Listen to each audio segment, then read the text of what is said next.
every once in a while I'd do a match where I had to lose to a new heel that came in or something like a Vader or a Mankind or whatever. But otherwise, I wasn't wrestling much, and I wasn't on the road much, and I wasn't making money, and I was getting frustrated. Well, Steve Austin comes in, and this is one of those days at TV where I walked in and I looked at the list and my name wasn't on it, so I just left all my shit in the car, man. My wrestling gear and everything, I just left it in the car. I was like, man, I'll just go sit around again and wait for Brett because I was riding with him at the time.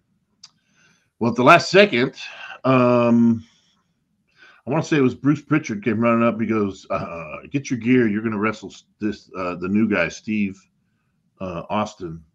And I went, okay. And I just remember I walked in the locker room. I was like kind of pissed already. I was like, here we go again. Gonna do the job. And I sat down, opened up my bag, and I was sitting next to Brett, and I told him what was going on. And he goes, I wouldn't do it. I'd refuse to do it. And I just remember sitting there going, is that an option? You know? And he goes, no, he goes, just you can refuse to do it.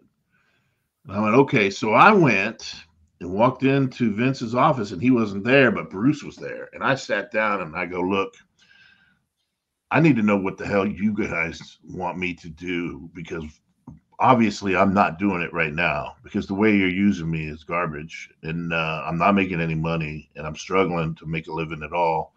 So I don't know what you want me to do. But here I am once again losing to the newest heel, and there's no purpose. And he saw that I was really upset, and he kind of got nervous.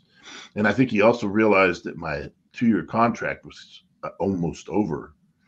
And he ran and he goes, don't worry about it. You don't have to do it. No problem. And they figured that out and blah, blah, blah. And I guess he went and talked to Vince. But I went back in the locker room, and I just remember I sat down and I told Brett, I said, I told them, man, they're not going to make me do it. And Rikishi, who was Fatu then, Fatu was sitting right across, and he looked at me, he goes, you need to go tell Steve what's going on. So I walked over and I sat down next to Austin. He goes, I hear we're working together tonight. And I said, no, brother, we're not going to. He goes, no. I said, no, man, listen, and this has nothing to do with you, but I'm at a point right now where my contract's about up, and they've been killing me lately. And I picked this moment to take a stand, and I just want you to know it has nothing to do with you personally. It was just, this was the moment I had to do it. And he goes, man, if anybody understands, I do, because he just came from that shit show at WCW.